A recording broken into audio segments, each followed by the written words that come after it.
बिस्मिल्लाहिर्रहमानिर्रहीम। रब्बि इश्रह ली सदरी वयस्सिर ली अमरी वहलुल उक़दतम मिन लिसानी यफ़क़हू क़ौली।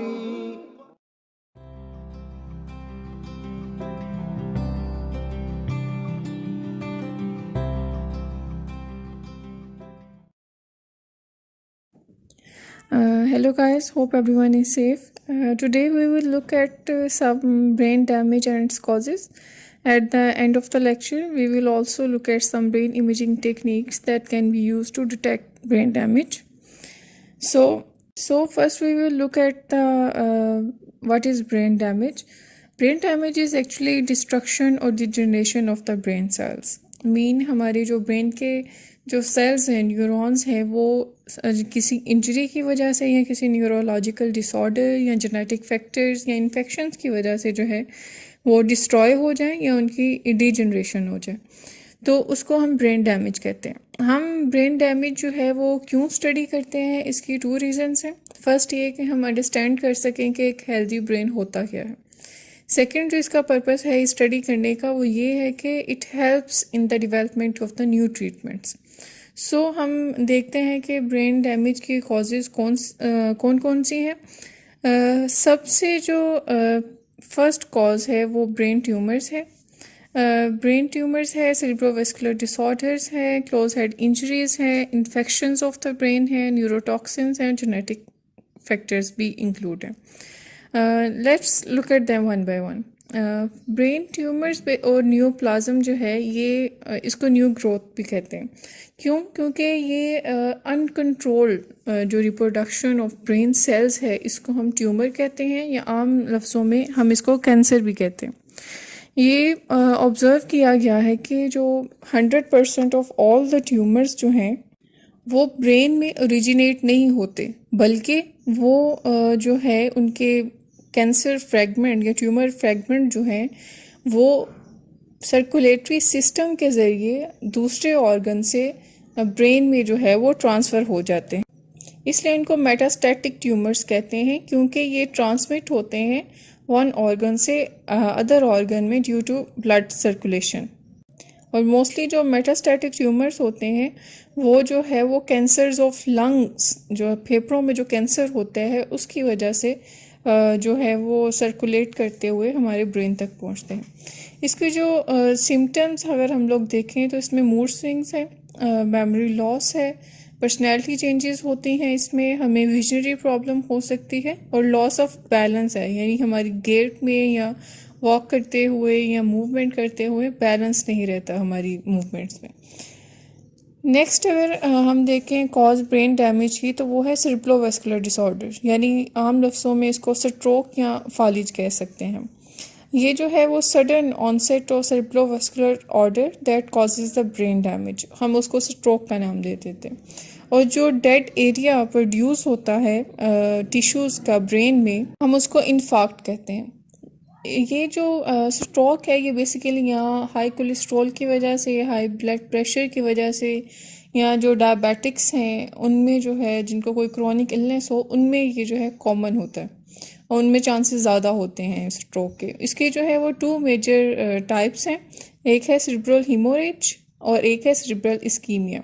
सेरेब्रल हीमोरेज जो है वो इंटरनल ब्लीडिंग है, और ये जब इंटरनल ब्लीडिंग स्टार्ट हो जाती है, for example due to high blood pressure, तो जो ब्लड है वो सराउंडिंग टिश्यूज़ में जो है वो सीप कर जाता है और उनको डैमेज या डिस्ट्रॉय कर देता है। सेरेब्रल इस्कीमिया में क्या होता है कि डिस्ट्रप्शन हो जाती है ब्लड सप्लाई की टू ब्रेन।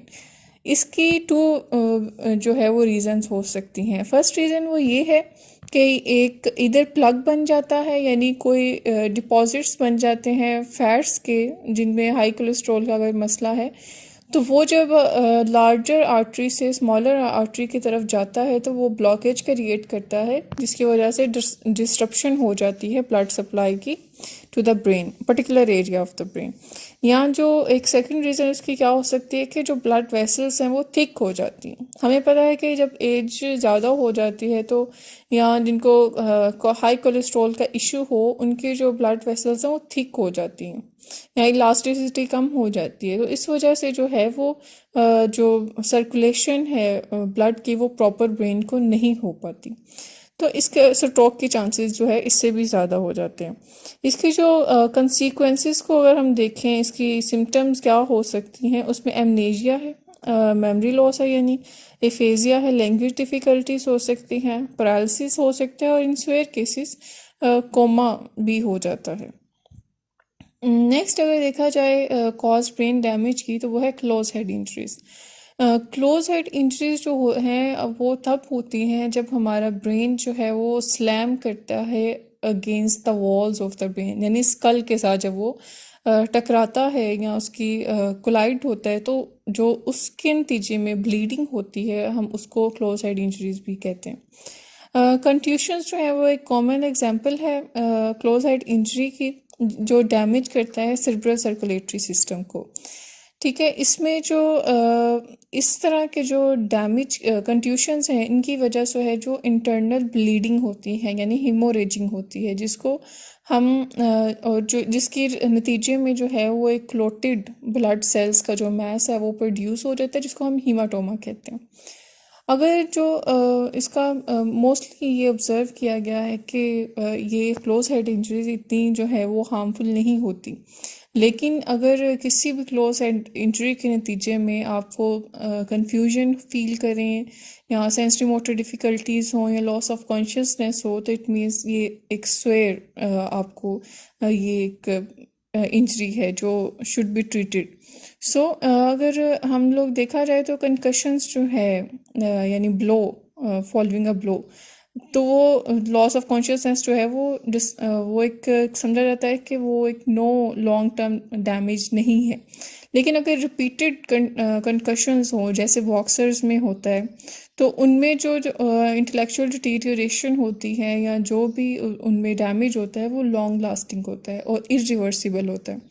जैसे पंच ट्रंक सिंड्रोम जो है वो एक डिमेंशिया टाइप सिंड्रोम है, जो कि रिपीटेड कंकशंस की वजह से होता है। जैसे एक फेमस केस है जेरी क्वेरी का। Jerry query basically 1970s 60s में एक बड़ा फेमस अमेरिकन बॉक्सर और हैवी वेट लिफ्टर था। लेकिन ये देखा गया है कि इसने बहुत सी जो है इंटरनेशनल जो है फाइट्स में पार्टिसिपेट भी किया, प्रोफेशनली भी लड़ता रहा, लेकिन इसकी लेट 40s में जो है वो इसकी जो मेंटल एबिलिटीज़ हैं वो डिक्लाइन होना शुरू हो गई और इसकी इतनी ज़्यादा वो डिटीरियोरेशन होगी कि he was unable to feed himself and dress himself, और he often hallucinate and start crying, he got scared और he was unable to meet people.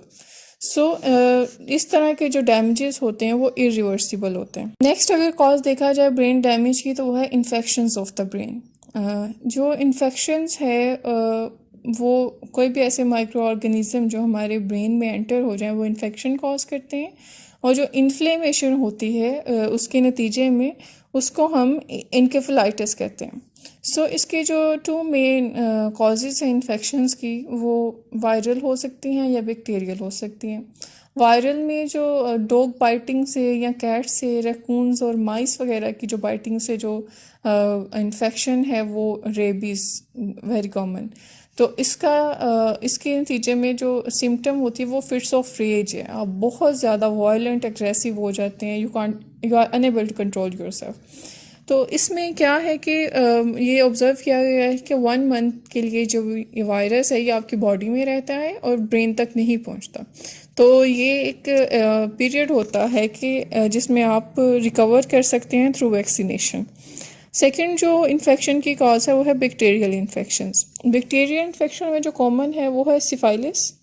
ये जो ट्रांसफ़र होता है जेनिटल सोर्स के ज़रिए से और इफ़ेक्ट करता है many parts of the body, जिसमें हमारा ब्रेन भी आ जाता है।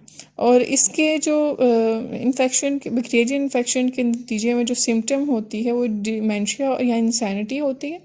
इसलिए इस बैक्टीरिया से जो डिज़ीज़ होती है हम इसको डिज़ीज़ ऑफ इंसैनिटी भी कहते हैं।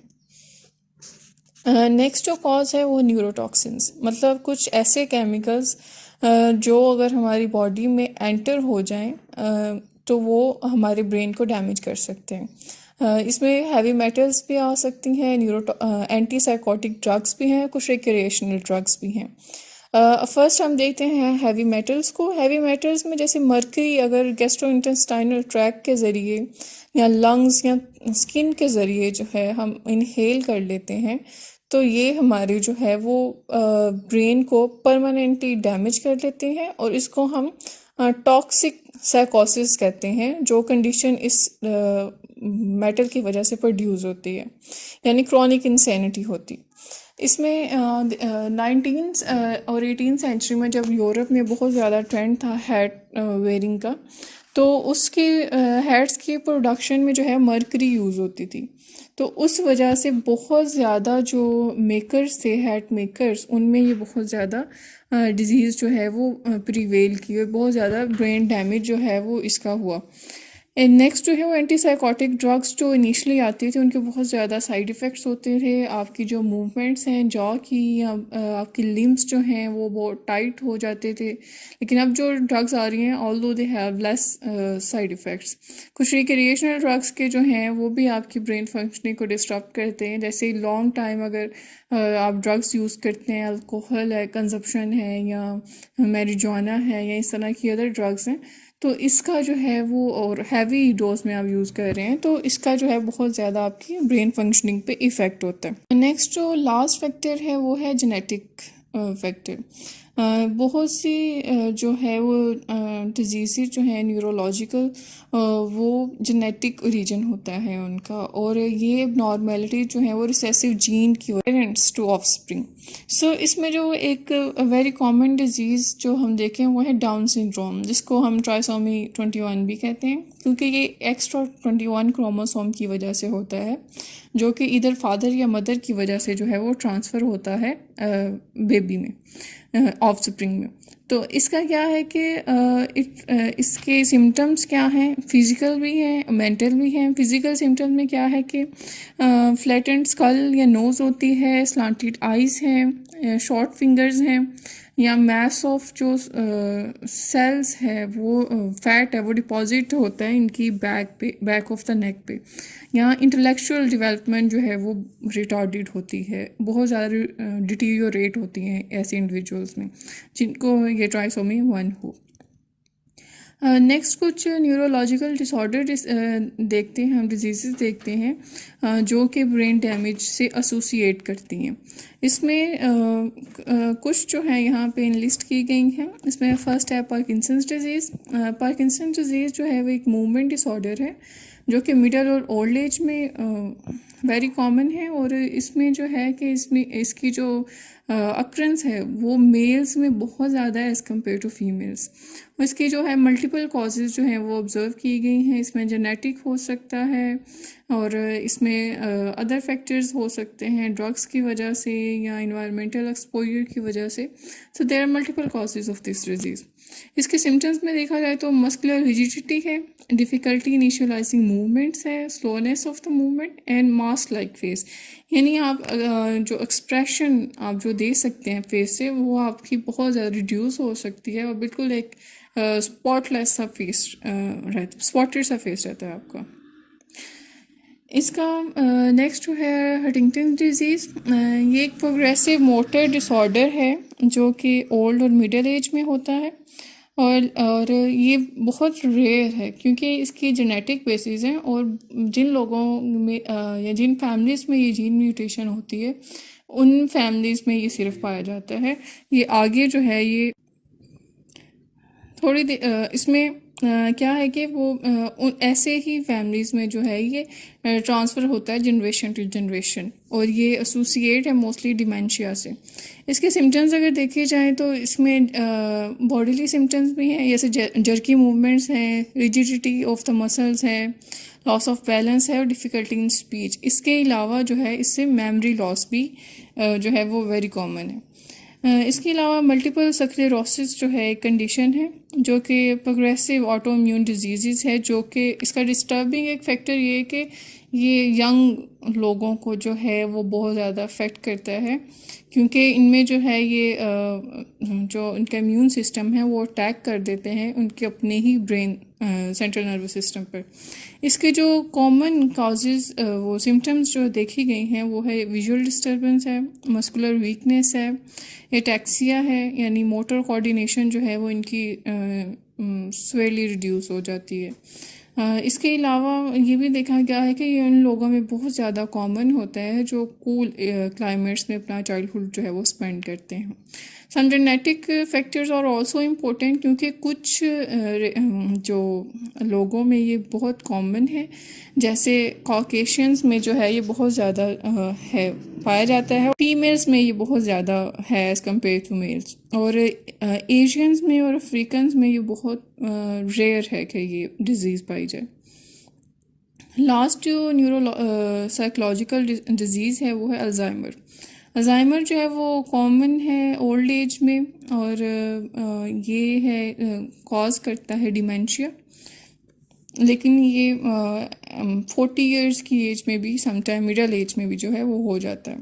इसके जो सिम्टम्स हैं उसमें कन्फ्यूजन है, इरिटेबिलिटी है, एंजाइटी और डिटीरियोरेशन ऑफ स्पीच है, स्वेलिंग है, और स्वेलिंग के साथ साथ जो है वो कुछ ब्लैडर कंट्रोल डिफ़िकल्टीज़ जो हैं वो भी अल्जाइमर डिज़ीज़ में जो है वो देखने में आई हैं। अब देखते हैं ब्रेन इमेजिंग टेक्निक्स जो हैं। ब्रेन इमेजिंग टेक्निक्स जो हैं they basically revolutionise the field of neuroscience and neuropsychology as well, because इन टेक्निक से पहले जो है वो ब्रेन स्टडीज़ जो है वो बेसिकली या तो एनिमल्स पे की जाती थी या इंजर्ड ह्यूमन बींग्स पे। इस तरह के जो स्टडीज़ थी वो इतनी प्रिसाइज नहीं थी होती, और जो डैमेज्ड एरिया थे वो हार्ड टू लोकेट थे, और ऑफन जो है वो हम ऑब्ज़र्व करते थे पोस्टमार्टम, यानी हम लिविंग एक ब्रेन की जो एक्टिविटी है हम उसको जो है वो नहीं देख सकते थे।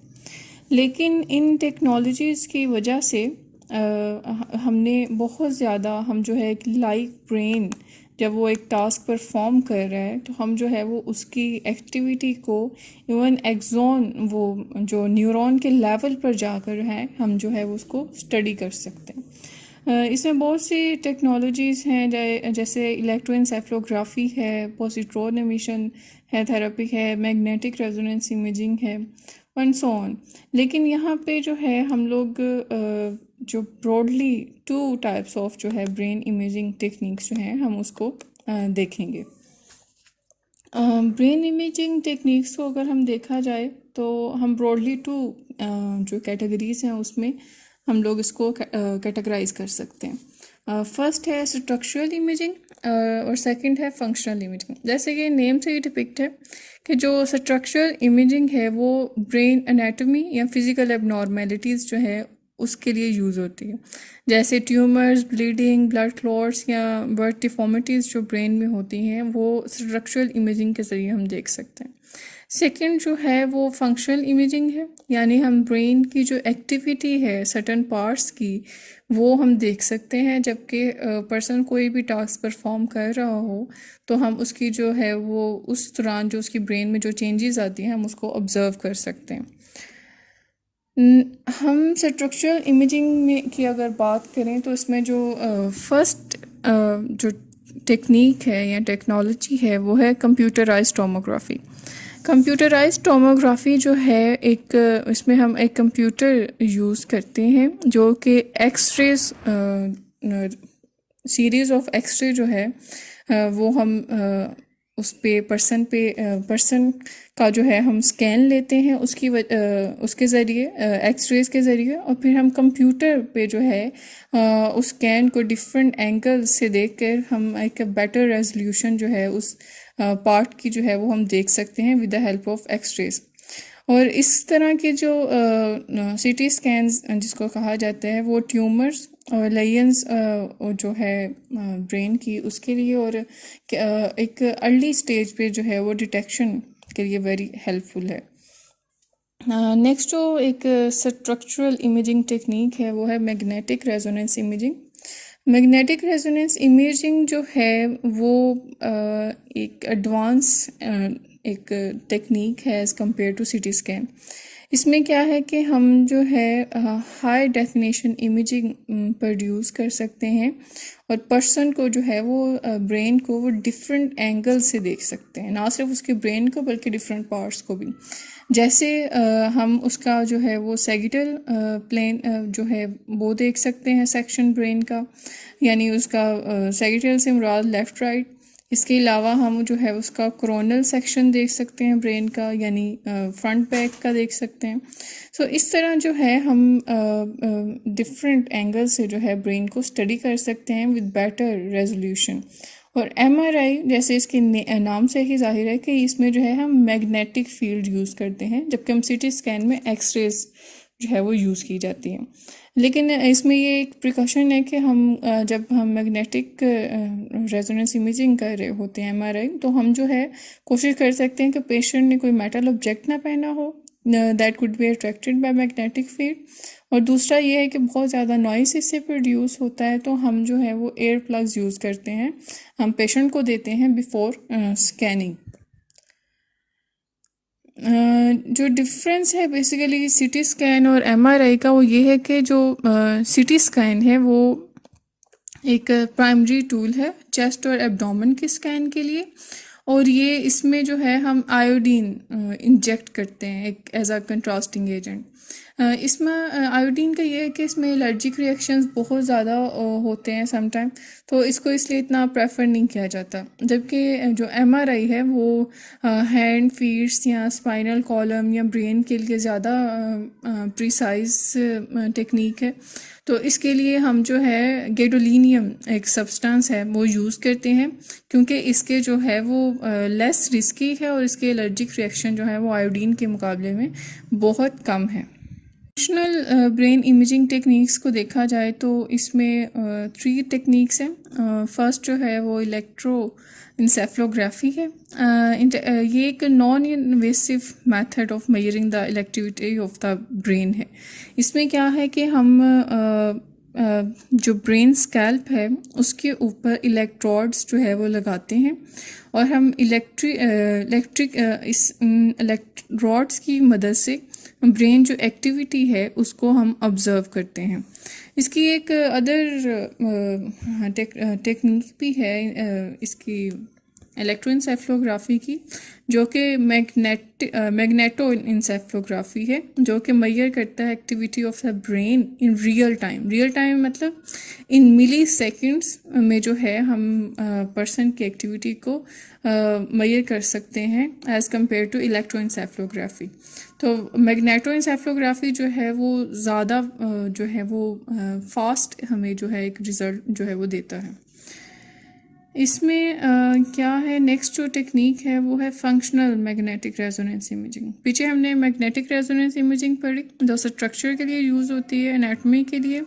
अब ये फंक्शनल जो मैग्नेटिक रेजोनेंस इमेजिंग है ये ब्रेन के जो है वो फंक्शन को हम स्टडी करने के लिए यूज़ करते हैं। इसमें भी वही हम मैग्नेटिक फील्ड जो है वो यूज़ करते हैं ताकि हम ब्रेन के जो कॉग्निटिव फंक्शन है उसको देख सकें। इसका जो एक तरीका है या पैटर्न है डिस्कवर करने का, वो ये है कि जब न्यूरोसर्जन ने ये डिस्कवर किया था 19th सेंचुरी में, तो उन्हें कहा था कि ड्यूरिंग सर्टन कॉग्निटिव फंक्शन जो ब्लड फ्लो है वो सर्टन जो एरियाज़ है ब्रेन के उनमें ज़्यादा होता है, क्योंकि जो ब्रेन एरियाज़ एक्टिव होते हैं उनमें ऑक्सीजन ज़्यादा रिक्वायर्ड होती है, तो उन एरियाज़ में ब्लड फ्लो जो है वो ज़्यादा होता है। तो इस तरह जो है हम वो एरियाज़ जो हैं वो हाईलाइट हो जाते हैं ड्यूरिंग स्कैन। तो इस तरह हमारे लिए हेल्पफुल रहता है ये देखने में कि किस एक्टिविटी के दौरान कौन सा ब्रेन का पार्ट जो है वो ज़्यादा एक्टिव होगा। एमआरआई मेथड जो है क्योंकि ये नॉन इन्वेसिव है, इसमें किसी तरह का कोई इंजेक्ट नहीं किया जाता सब्सटेंस पर्सन में, तो इसलिए ये बहुत ज़्यादा वैल्यू किया जाता है इन फंडामेंटल रिसर्च। एक और इसका जो एडवांटेज है वो ये है कि ये बहुत प्रिसाइज और क्लियर इमेज देता है पर्सन की जो स्ट्रक्चर के साथ साथ उसके फंक्शन का भी, तो इसलिए जो है इसको बहुत ज़्यादा प्रेफर किया जाता है, लेकिन ये बहुत कॉस्टली होता है। जो लास्ट एक हमारे पास फंक्शनल इमेजिंग टेक्निक है वो है positron emission therapy. Positron emission therapy जो है ये ब्रेन एक्टिविटी को मेजर करता है रेडियो एक्टिव सब्सटेंस की मदद से। यानी हम स्कैन करने से पहले, जैसे आप पिक्चर में देख सकते हैं, हम पर्सन को इंजेक्ट करते हैं कोई ऐसा रेडियो एक्टिव सब्सटेंस जो वाटर में डिज़ोल्व हो। ये ग्लूकोज हो सकता है या कोई भी ऐसा सब्सटेंस जो रेडियो एक्टिव सब्सटेंस जो वाटर में डिज़ोल्व हो जाए, हम वो इंजेक्ट करते हैं बिफोर स्टार्टिंग द स्कैन। सो इसमें ये है कि मैंने जैसे पहले बात की कि जो ब्रेन एरिया ज़्यादा एक्टिव होते हैं उनमें ग्लूकोज भी डेफिनेटली ज़्यादा चाहिए होती है ऑक्सीजन के साथ साथ। तो क्या है कि हम एक इस स्कैन की मदद से, पॉजिट्रॉन एमिशन टोमोग्राफी की मदद से, हम ये भी देख सकते हैं कि डिफरेंट टाइप्स ऑफ सब्सटेंसेस जो हैं वो ब्रेन पे किस तरह अफेक्ट करते हैं। यानी डिफरेंट केमिकल्स का इफेक्ट देख सकते हैं, यानी न्यूरोट्रांसमीटर्स की एक्टिविटी को हम इस स्कैन की मदद से मेजर कर सकते हैं। Thank you so much. Hope this lecture is helpful.